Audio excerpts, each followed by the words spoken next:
store, yet next to nothing in my pockets. Walk to the end of every road that I've been down. I'm gonna wear down these shoes. I'm gonna see the way to Columbia. I'm gonna strip off these dusty things. Gonna jump right in and drown. So I want to take a minute to introduce you, Cody. Thanks, by the way, for joining me today. I first met you in high school, and I remember you for a lot of reasons. You're always in bands. You're always in really cool bands, and you always created very unique music with every project you were involved in. And there's one memory that I bring to my mind all the time, which is that at one point I went into the recording studio. I was going to make this, solo EP or solo album. And I was kind of trying to prove myself that I could do it, And at one point I asked you to come join me in the studio, and with the intention of creating some percussion and kind of creating a song that was really based on percussion. And you came into the studio with various instruments, and you played all of them. But among all the instruments that you played yourself, like you were slapping yourself. You were turning red. I was telling the sound engineer, just get the mic right next to this guy. I didn't know what was going to happen, but it was fantastic. And that is now on a CD, which is about maybe 25 or 30 years old. But I'll be sure to link that in the description in case somebody wants to see, or at least listen to, Cody slapping himself silly for the sake of the art of music. I had forgotten completely about that until you just mentioned it, and now I can picture that. Like, I've got the CD. I still have the tower of CDs. Like, I have that over there now. I don't remember the session very well, but yeah, I think we had a lot of fun, just in general. You briefly replaced me, like in Flip Nasty. We briefly made the switch that I was going to move over to guitar because Speranza was trying to finish his degree, and you came and were our drummer. And then I moved to Buffalo. So I'll always think of you as the last drummer in Flip Nasty too. Well, I remember that very clearly. It was super fun. And I remember there was a time we played in Boulder, Colorado. I don't know if you remember that. That was our last gig was at the Boulder. And I thought that you stopped playing with me because I forgot to bring my cymbals to that gig. So for the first half, it was just drums, and then one of my buddies picked up all my cymbals and brought them up. I don't know if you recall all of that, but it's in my head. Oh no, I totally remember it. I actually, if I hope I can set the record straight for you. First, I'm sorry if I didn't make it clear that I was moving to Buffalo. It was sort of a sudden life change that I thought I communicated to everybody, but I guess I didn't get the word out to you appropriately. No, I think I totally remember. It was one of those things, and anyone who's played drums or probably anything where you've got more than one piece of gear, you've had one of these dreaded moments where something slipped through the cracks on the checklist. And the thing is, like, you handled it perfectly, and it's something I actually think about. I think about how you handled that when I'm subbing and forget something, which is just, well, the show must go on. And so you didn't have cymbals, but that doesn't mean you can't groove, because, it's in here. And, you just laid it down. And so who cares that there wasn't a ride cymbal or in the chorus or hi-hats? Like, you were just grooving and we were grooving, and the feel was there. Like, we didn't, and then your buddy showed up and we were good for the rest of it. But I think it's a really good lesson in how, in live performance, you just have to, like, you don't shut it down. You go on the best you can if there's a piece of failing gear or missing gear. Well, yeah. And thinking back to that recording studio experience, it turns out you don't need any gear. Just slap yourself and you're good. Right. Yeah. You don't need to slap yourself, Kevin. You're all right in my book. Well, I mean, I have a lot of very fond memories, and whether it's in the studio or the occasional project that we've done together. I can also say it's been really fun to watch your career in music because you've done quite a bit. You've done a lot of recording. You do a lot of live shows. I think you play more live gigs than probably anybody else that I know. And you actually have a couple of songs that are on my like favorites list for sure. Your style is super unique. I don't think I've ever heard one quite like it, and that really helps you stand out in a very crowded field of artists and musicians. So, anyway, all that to say, I'm trying to embarrass you a little bit. I count myself as a major fan of yours. So, blush all you want to and take it.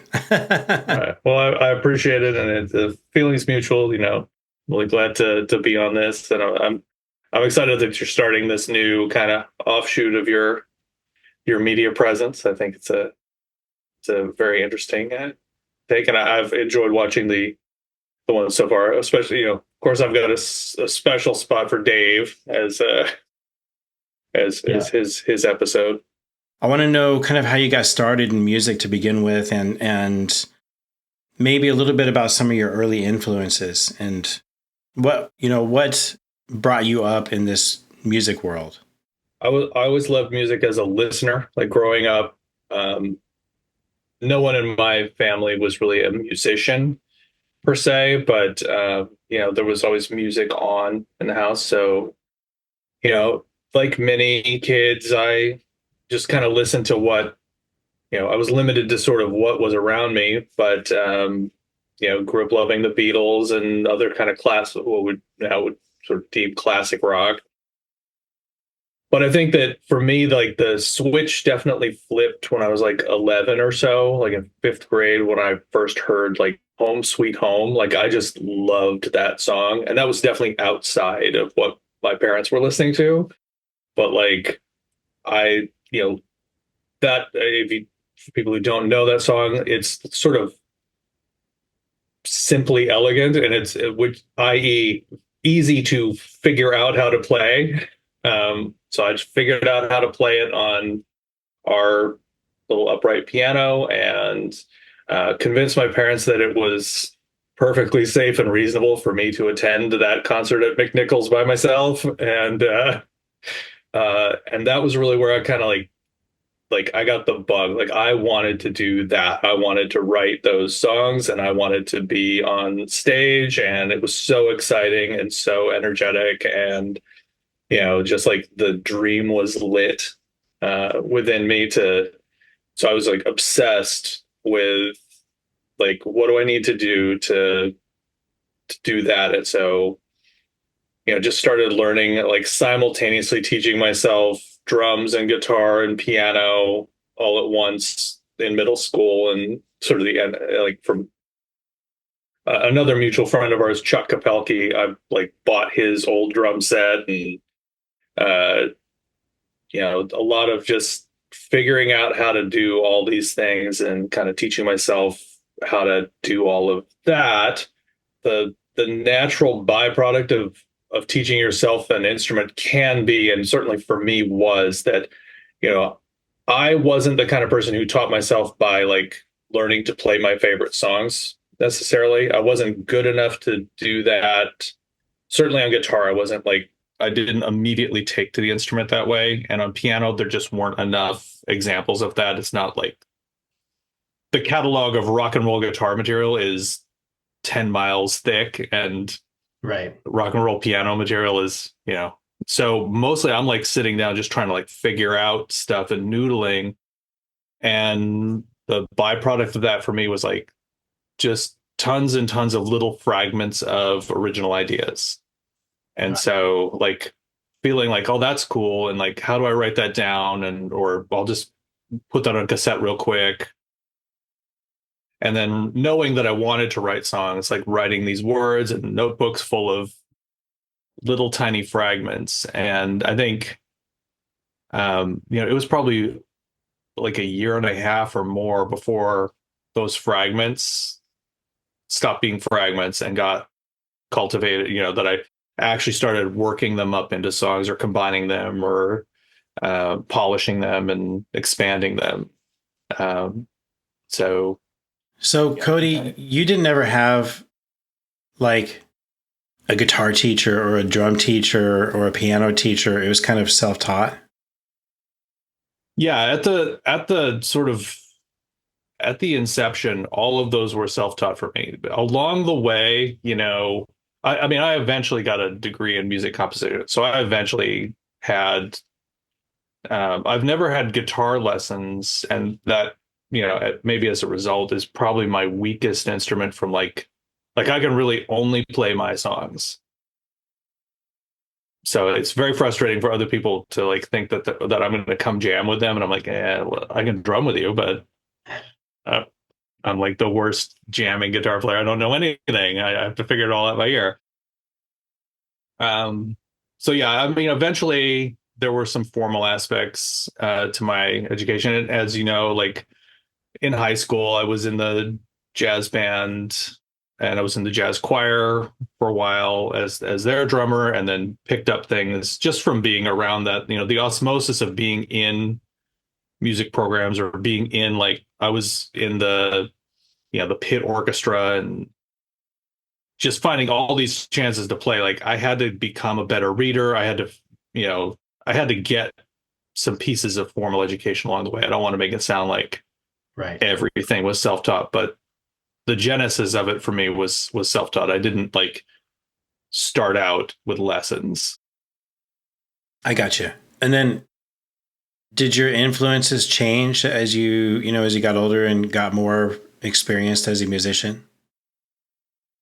Absolutely. I think the most clear example of that is that I didn't listen to jazz at all as a kid, but that was something that I got exposed to along the way and came to, love in my own way, and has definitely become a big part of not only my journey through the skill set, but like my identity as a performer, and my sense of, I guess, my ear for things, and also my the sense of like the jazz toolkit is something that is practically like a gospel for me. Like the way that jazz performance is structured around spontaneity, and the way that it's a controlled spontaneity, that there's a structure to it, and sort of an understanding among players that they can sit down and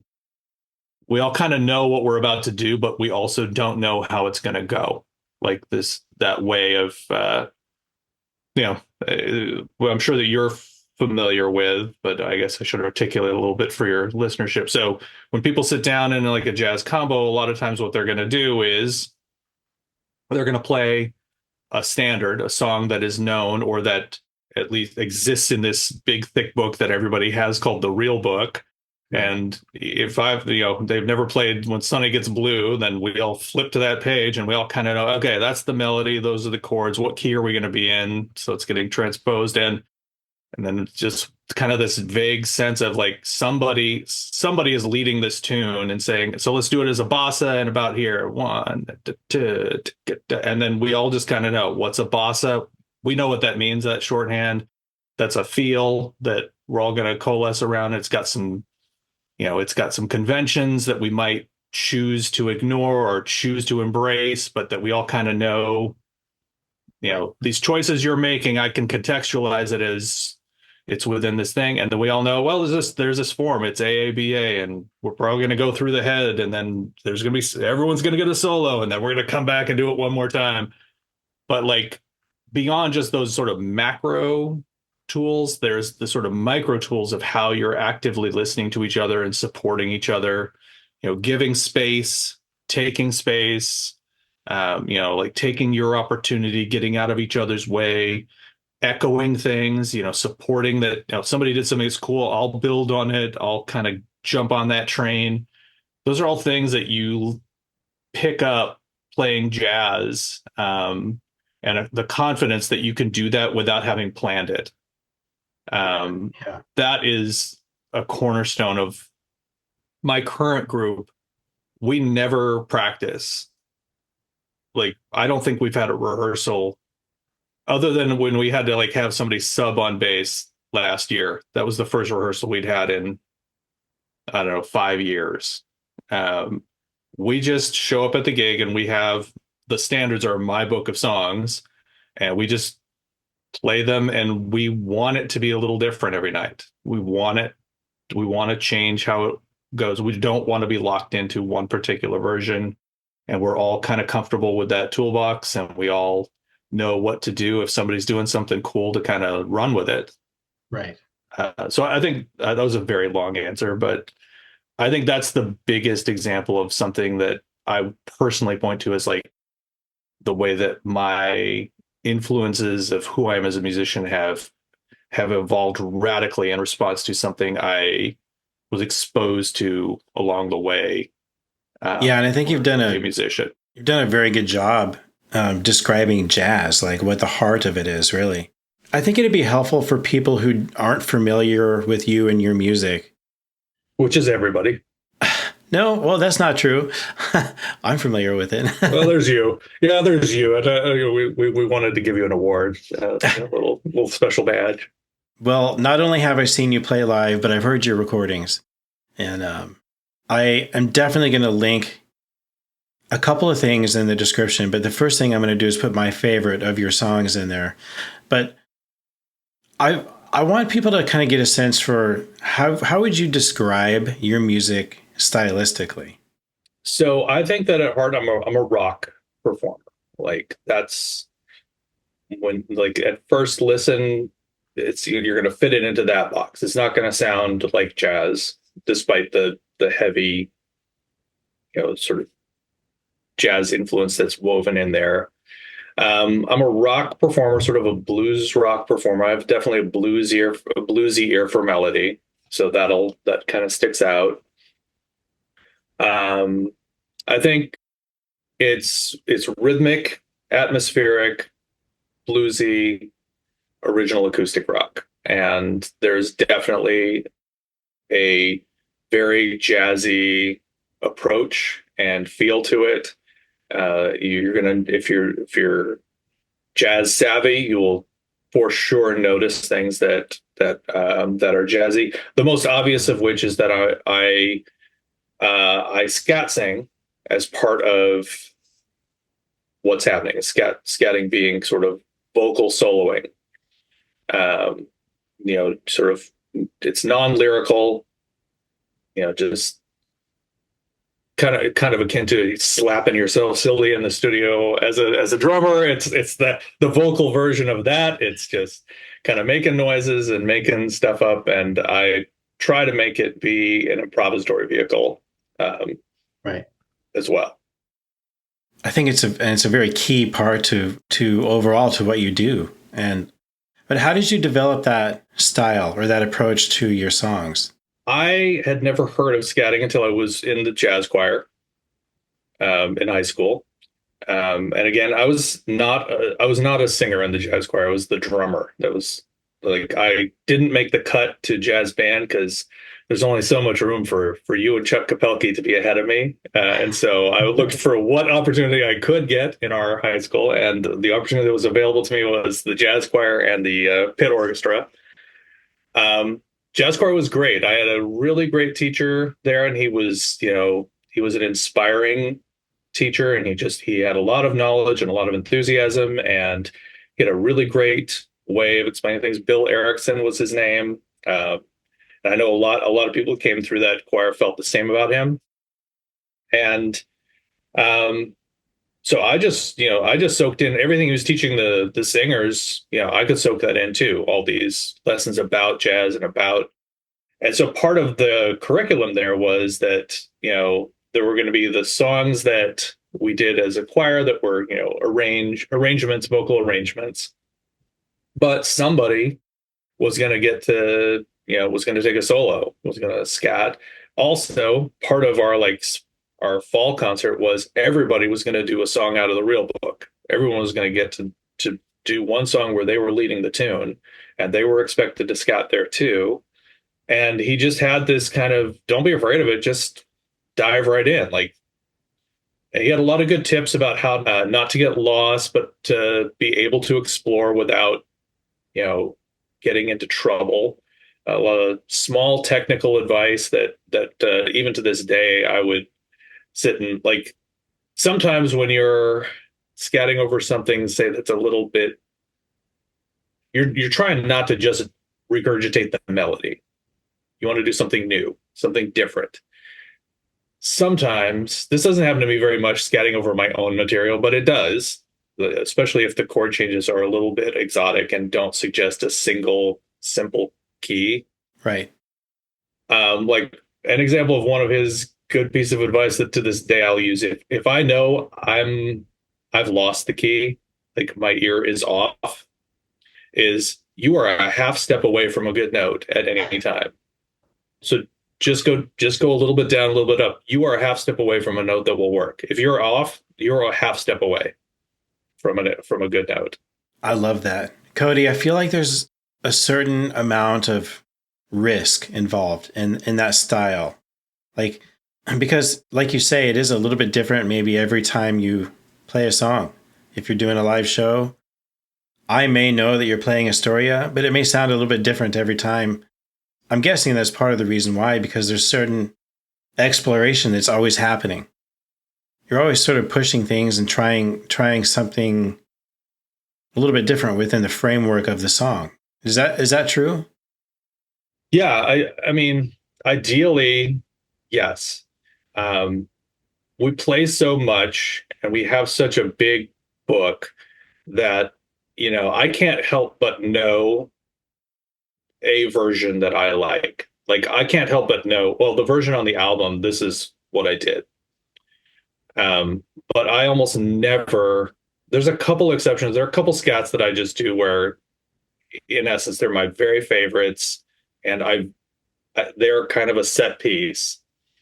But for the most part, even if as the moment arrives for me to solo, I don't have a brand new beginning that's occurring to me. I may start with the same kernel, but it is absolutely my job and my goal in my own mind to take it somewhere new. Even if I start familiar, to add something new, to interpret it a little differently. Right. Even if it's not like I need to make a brand new melody, but let me use more space, or let me move this rhythmically. I think I'm just going to speak for a lot of people here. Maybe I'm making assumptions. I just think that's a little bit too scary for most of us as musicians, like especially in a live performance. I think a lot of us feel we have to have everything really worked out ahead of time because we don't want to screw up, We want to know what the audience is going to hear, have it rehearsed, be ready, and then go and kind of execute that masterpiece that you've created. But what you're talking about is risky. I think it is true. And I think I recently was kind of confronted a couple times. I came to realize that I've lost sight of that truth for a lot of people. Like I've come to, because I've been in this same group for a while and I've been leading my own band where the expectation is that's what we're going to do for so long, that I kind of forgot that a lot of that most musicians, most bands, it's as you described, that they want to lock it in. They want to practice. They want to rehearse once or twice a week. They want to have a really tight set that everybody knows it's really entrenched and it's basically set in stone. When we go to the gig, we're going to play it like we rehearsed it, and we've worked out every nuance. And that it's I kind of forgot. It sounds silly because the other thing that I do a lot of is subbing on drums last minute for people, which is just another way that I can be playing by the seat of my pants and just kind of distilling it to, I'll follow you. Yeah, I'll figure out what you're doing, and I'll nail simple, and I'll do a couple little tasteful things, and it'll sound like I was here all along. Like I like doing that, and then I kind of forget when talking to like somebody at a New Year's party, another musician friend of mine. I was sort of I wouldn't say casting shade, but kind of, I was complaining about how somebody was, there was a group I was with that I felt I had pushed back. Like they wanted to rehearse 5 times in 10 days for a gig. And I'm like, I listened to your stuff. I can totally just, I could show up and play it. We can practice once if you like, just, for the sake of it, that's fine. But you're giving me $50 to do this gig. And, now it's suddenly I'm doing, you know, 10 hours of rehearsal on top of this 1 hour set. Yeah, I don't think you're quite to minimum wage anymore. I think it's been the most useful thing that I've learned as a musician is those kind of rules of the road, the jazz toolkit, to be confident that, I know if I get in trouble, there's a whole bunch of little things that are like that. You're a half step away from a good note. Like as drummers, there's a whole bunch of things where it's like, here's how you come back. Here's how you come home without making it seem like you slammed on the brakes. Here's how you center yourself. Here's how you, start again, reorient and just get back to it. And the past is the past and we're moving forward. The song goes on. And, looking back, when did you realize that you were a songwriter? Or like, do you remember the early, your early creations or the first song that you wrote? Yeah. I think actually you asked me to play it on like a COVID live stream. And it was like maybe the first performance it had maybe ever had publicly. So yeah, like I think I touched on this a little bit. I wrote just Fragments kind of naturally for a year and a half or so. Then got to high school, formed a band, and wanted the band to be a vehicle for not just covers. Like we were playing some, handful of little covers, and I wanted to bring some songs to the band. And so I just started, okay, well, I'll write some songs. And I grabbed, started, combining fragments and working things out. So I do know the first song I wrote. It was not one that I even took to the band. Like of the first 10 songs I wrote, I think I took 2 of those songs to the band. And neither is a song that I still play now. And the first song I wrote was not one of those 2. But I was kind of, I think that when I played it live on that live stream, your request, I was prepared for it to be just a disaster because in my mind it wasn't very good. But in the hands of a seasoned performer who was really determined to treat it kindly, it turned out okay. Surprisingly decent. Not one that I'm going to add to the rotation. I was like, oh, that's got some moments. That's got a little something to it. I can see why I liked that. Why that's the first one that I can see why that was my favorite fragment to start with from long ago. Cody, as a side note, and I had kind of forgotten about that, but now I remember since you brought it up. But one of the things that I've been inspired by, and part of the reasons that I started making videos and being encouraged to do that is because you've been actually doing that kind of thing. You've been making videos. You've been doing live streams. You're not just going out and playing shows. You're doing quite a number of things. So I am going to definitely link your channel too, because people that are interested in tips about gear or,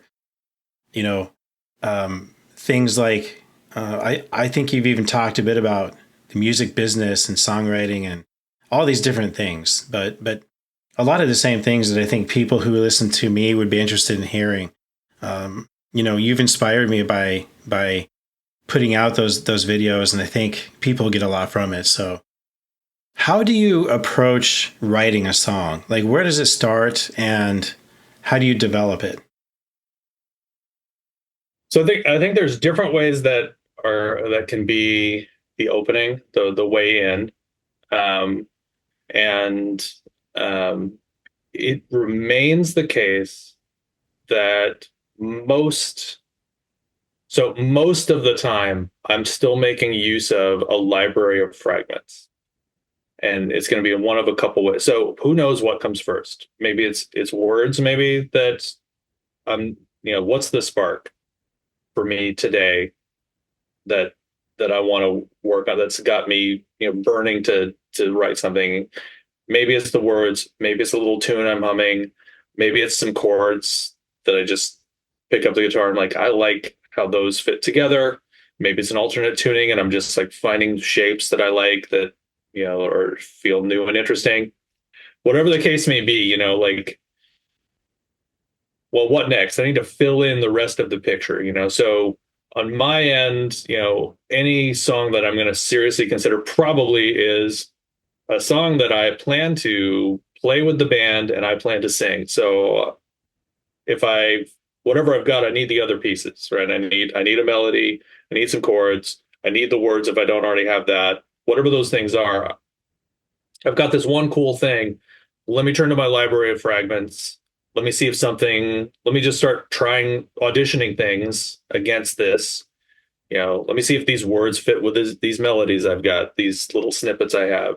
Or conversely, let me see if I've got some words that I like over these chords, and let me try to scat a melody and see if I can get that to come together. So that is most often what's happening, is that I'm the best thing I can do for myself as a writer is to make a habit of like every day picking up the guitar or sitting down at the piano, even if I don't write something, because it's through that noodling that I'm going to come up with these fragments, record them, file them for later.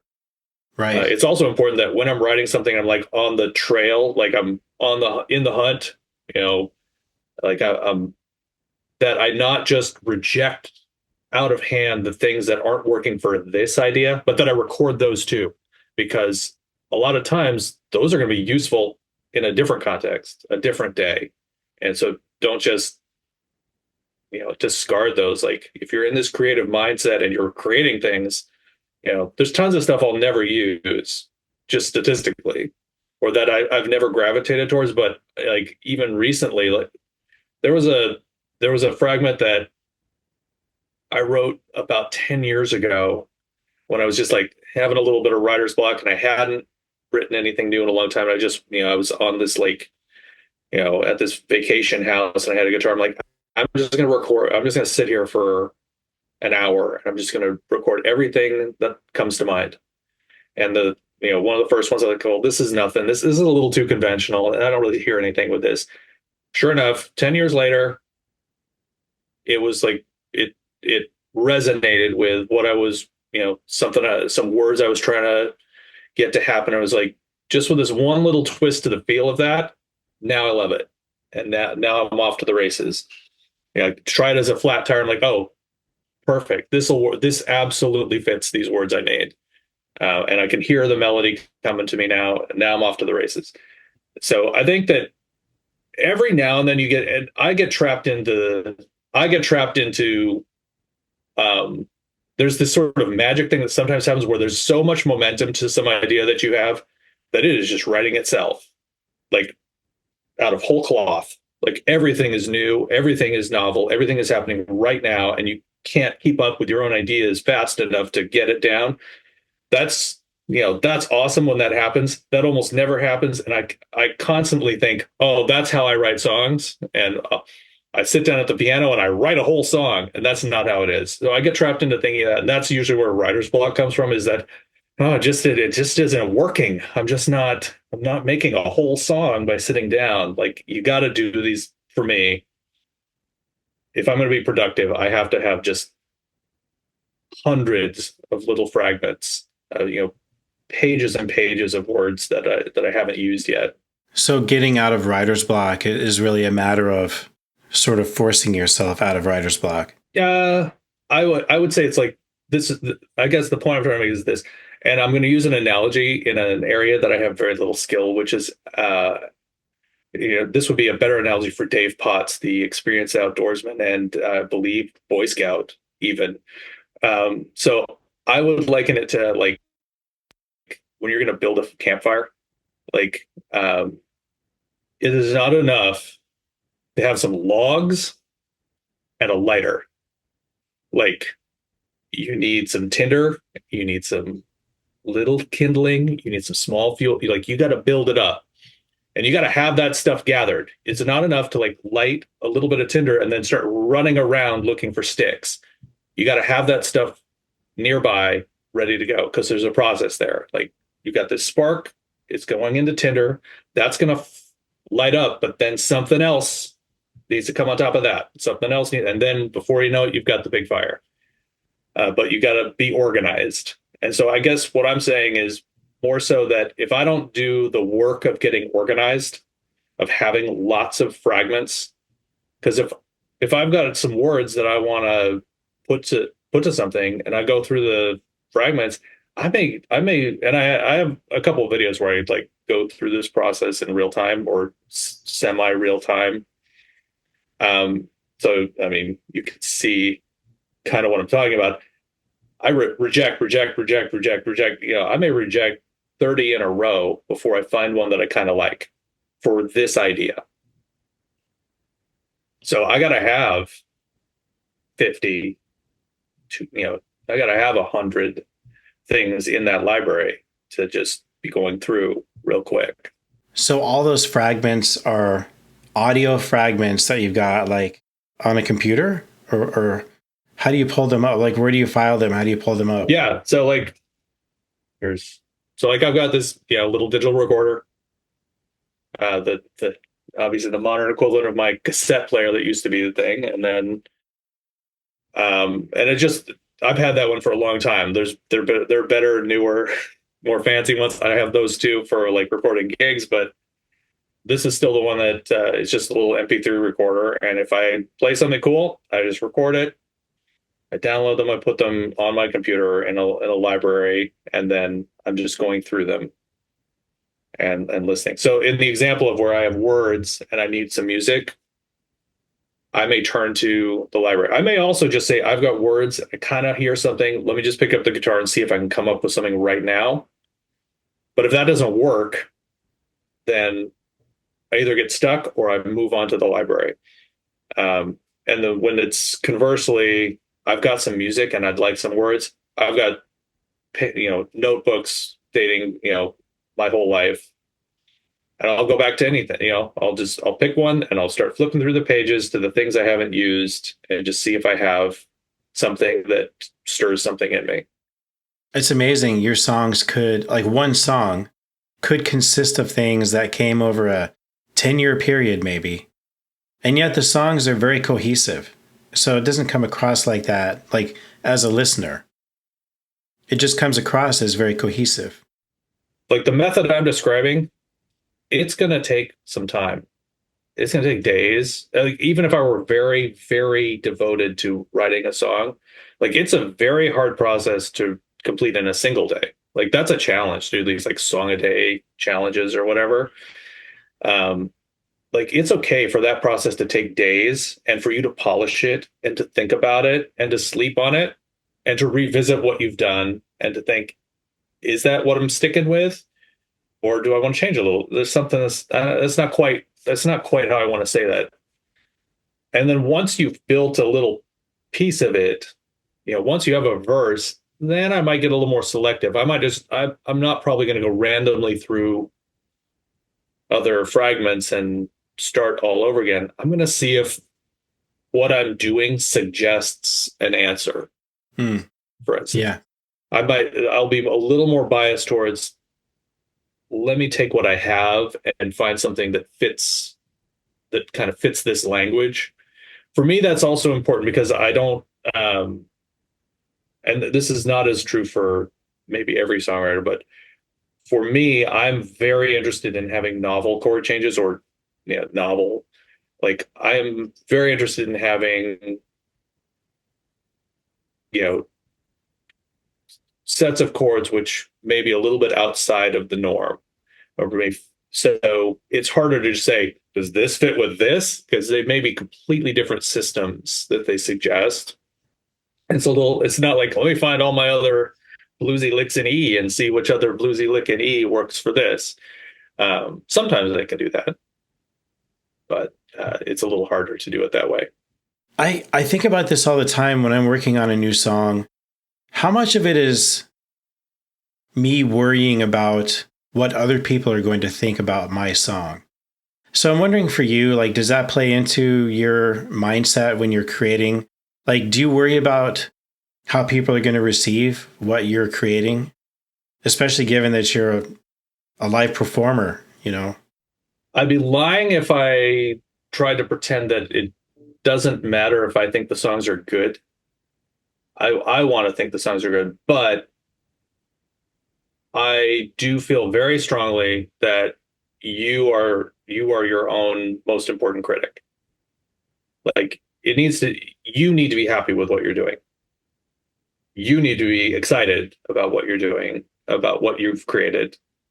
You need to feel like you've made good decisions, and you need to question whether you're achieving your aims in this particular song. But I actually feel like it's very important, especially at the beginning, you know, to ignore and not seek, not prematurely seek other people's advice, not and to not at any point to not rely on that too heavily. Even with that, and I say that like I was in composition seminar for, I was a composition major, so I had to deal with, the realization that you're in music school, and I think Dave touched on this. Like at the time that we were both in music school, it's like this is not for singer songwriters. This is for you're in sort of the classical sphere, maybe you're in the jazz sphere, Right. and so all the people who are trying to give me advice, all my the other students, people I have respect for, who I knew respected me, they're a little bit fish out of water. Like they're trying to figure out what I'm trying to do, and they're trying to connect whether or not I've achieved that goal, and they're maybe guessing at how one achieves that goal. But like we're a little bit at cross purposes anyway, and that's almost always going to be true. You go on a songwriter forum and someone gives you advice, it's hard to not get to doubt yourself about, or to feel, oh no, people hate my song. But it's like, do you love your song? If you love it, then just, lots of people don't get it. They don't get even famous, very successful songs. People don't, and I can think of famous, successful songs that I'm going to try hard not to out myself about something I don't like or I don't get that everybody else in the world recognizes the genius of. And guess what? I'm wrong about it ostensibly. It's super successful. It's, famous beyond anything I've ever done. I'll never get it. I'll never get this song. But it doesn't matter. It doesn't matter what my example is. We all have that. And you're hearing someone else's song new, it just, whatever, it just didn't connect with you that time or with that particular listener. Yeah. It's just a data point. You gotta really hone your own sort of self-critical tools and rely on yourself. You're accountable to only yourself. But on the flip side, if you write something and you love it, probably you're going to have some other people that love it too, even if it's not the pop crowd or whatever. Maybe you just have a defined audience, right? You got to take it the next step, like anything, the performance matters a lot. The production matters a lot. If you're trying to release something that's recorded, those things help or hinder how well it's going to connect with other people. And as you well know, but you also can't polish a turd into a diamond. Well, I've tried though. You got to believe in the song, and then you got to take it from there to the next step. And that's a whole other podcast about all right, how can you be a little more polished as a performer? How can you sing a song in a way to, how do you work a room that's not paying attention to you? What do you do when they start paying attention to really draw them in? There's all kinds of considerations that go into, what comes next about delivering your songs. Yeah. Well, then here's a cringeworthy question that I have to ask, because I'm asking everybody that I talk Give to. you a cringeworthy answer, Les. Fair enough. You know me; they're all going to be cringeworthy answers. It's why I have the opportunity to edit things out of the final video. You got your work cut out for you, buddy. Nope. I want to know if you have a philosophy about songwriting. First off, you got to be yourself. Try to be original. You got to try to own your own choices. Like, personally, I think it's about originality and self-expression. Like, there are other people for whom, and I respect this, there are other people for whom it's like a business, it's a job, and that is a different, that is a person with a different task in front of them. Right. And it doesn't mean that their songs aren't good or genuine, but they have some different considerations that might rise above. So for me, it's about being original, being myself, expressing myself, trying to be true to what I'm feeling or what I'm living, or even if it's not something that's like, this is the deepest, darkest personal secret of mine, even if it's like something that seems kind of light, like, how do I think that it's true? Like, it's worth the time for every song to be important to you in some way, in my opinion. I think Dave has a good counterpoint. I don't completely agree as affects me, but it's a good counterpoint to, like, he gave, and I'm going to paraphrase here. He was talking about songwriting classes and about how to, like, just do it. Just write the song about the construction sign. You know, it's okay to have a throwaway song. It's okay that this song is never going to see, you know, the song will never move on.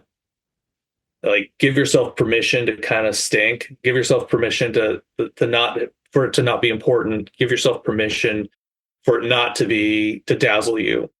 And I think there's some real wisdom there, especially when you're like talking about how do you even get started? Because the corollary for me would be, you know, I think I mentioned, like, the first 20 songs I wrote, there's one that I occasionally play. The first 50 songs I wrote, you know, that's where finally I wrote a couple songs that I noticed that, like, the Right. band and my friends kind of like those. They seem to respond to those. You know, you got to get a lot of clunkers out of the way. And so just write them.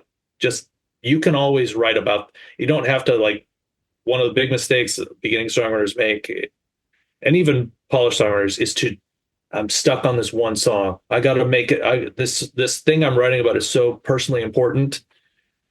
I can't move on until I've perfected this. Just finish this one, and a month from now, write a new one about that subject. Just revisit the subject. That's very nice. Yeah. A month from now, or a year from now, or 5 years from now, you know, write a better version of that song. Yeah. Later. I think so. What you're saying is I need to have you and Dave on together so you can go at it and figure all this out real time. let's get some spicy drama. Okay. I think that what he says is really good. But for me right now, I don't want to write any throwaway songs. Mm-hmm. I don't want any songs that I write.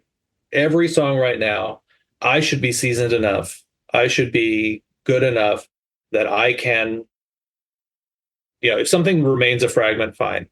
If I don't, but if I'm actually moving this thing to the finish line, I should believe that this is that I love that song, that I accomplished it. And I need to take my time, and I need to polish as I go and revisit what I've done so far, make changes.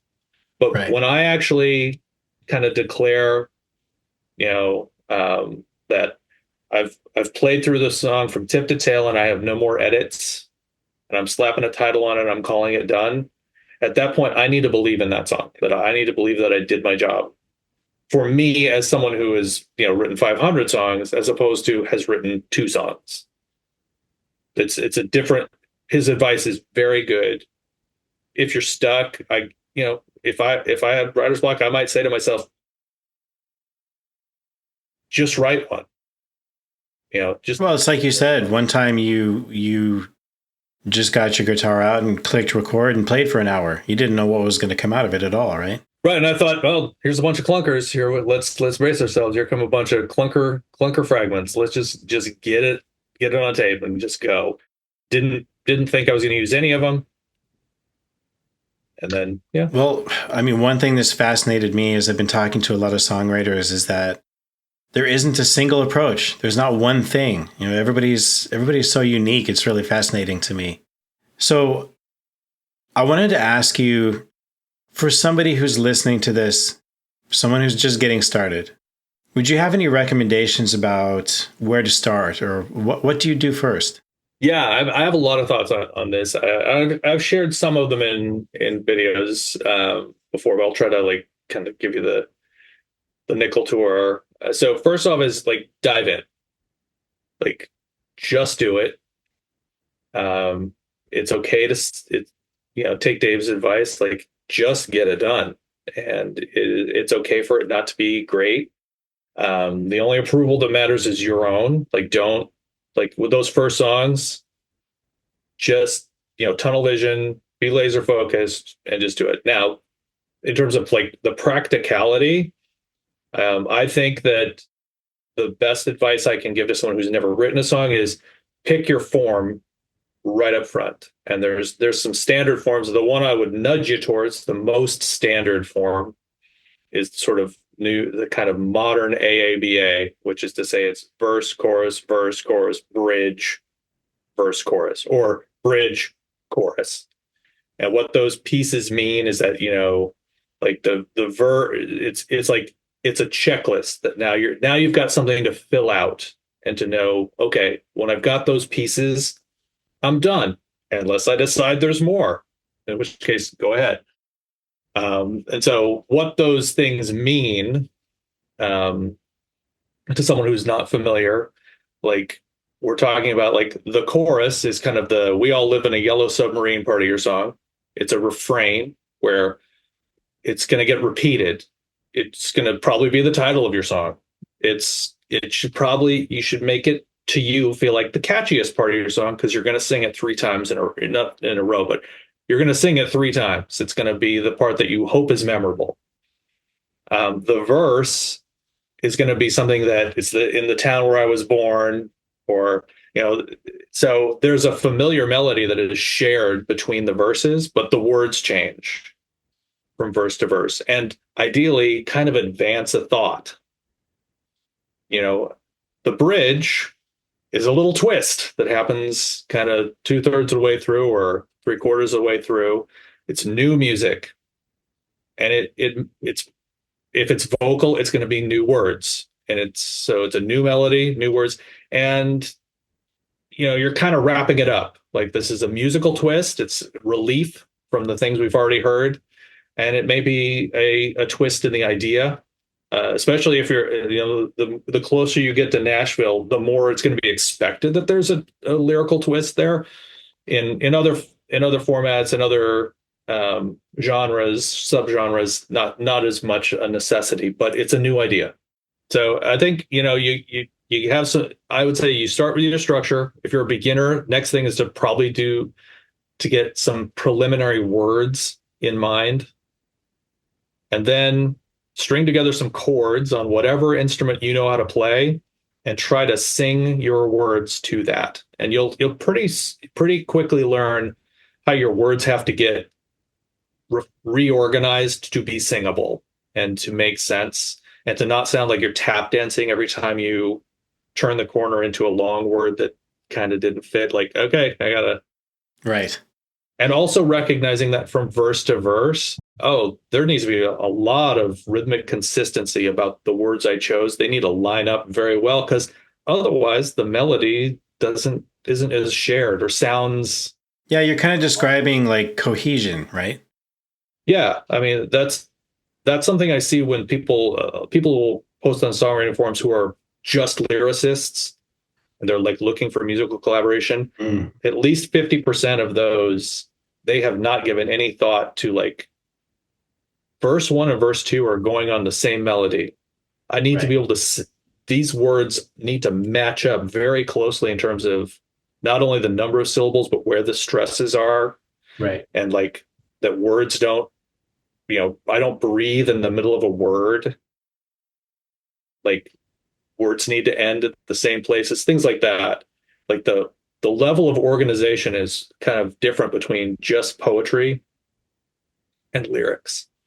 Like it's a higher order of organization because of the component of melody. I love that. What a great description. Well, I'll tell you what, we've only got a few minutes left here, so I want to give you a chance to do something for yourself. First of all, though, I got to say, I love the Rups Drum shirt. It brings back good childhood memories. Little OG. I knew. Yeah, man. My first drum set came from there. I mean, I'll never forget it. Ludwig, Sparkle Blue.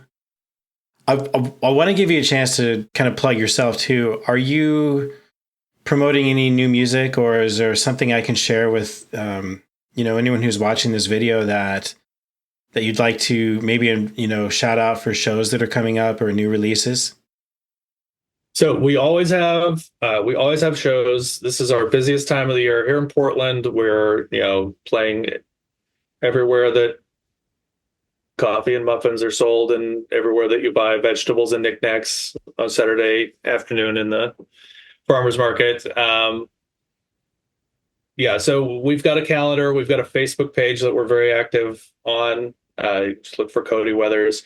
For people who are out there, we have a very active YouTube page, and it's got our music. It's got these little like shop talk videos where I talk about gear and also kinds of things like songwriting or musicianship, or just kind of, as you said, kind of music business stuff. We're on Spotify. Somehow, I'm not an economics major, but somehow it helps us tremendously if people listen to us for free. But very few people do. So I'd love it if some of your listeners would go and check out Cody Weathers and The Men Your Mama Warned You About.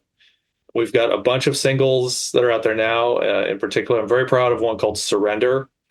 And another one that's called What If is one that's been doing really well by our standards. That's actually tipped 1,000 listens. Love it if people would listen to that. We have 3 albums that are in various stages of pre-release. One is very close to being released. Just got the masters from my bass player, who is also our producer, Sean Troba. Just got those masters. We're putting some finishing touches, and then should have that released within, I would say, a month or so. Right on. That's awesome. That'll be called Just a Little Longer. And so we're excited about that. It's got a bunch of songs we've been playing live and honing, and cool. Very excited about the touches he's put on that. So follow me on YouTube, just Cody Weathers. Well, Cody, I'll put the links also in the description. So anybody who's seeing this, click on the description and you'll get the links, not only for that, the YouTube channel and Spotify links, but also my personal favorite song of yours, which is Astoria. That's going to be in there too. So sweet. Cody, thank you so much for chatting with me today. I appreciate it, and it's been awesome. I learned a ton from you. Yeah, it's been a hoot. Great to see you, and thanks for thinking of me. Okay, my friend. Well, until next time, we'll see you.